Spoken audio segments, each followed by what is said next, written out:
بسم اللہ الرحمن الرحیم۔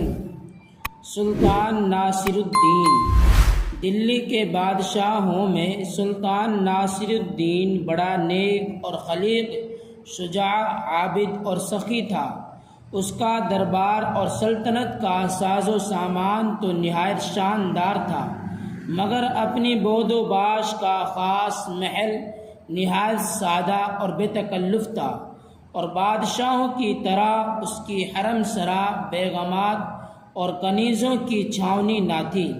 صرف ایک بیگم تھی، وہی بیچاری گھر کا سب کام کاج کرتی، کھانا بھی اپنے ہاتھ سے پکاتی۔ ایک روز اس نیک بخت بی بی نے سلطان سے درخواست کی کہ ایک لونڈی باورچی خانے کا کام کرنے کو خرید لیجیے تو بہتر ہو، روٹیاں پکانے سے میرے ہاتھ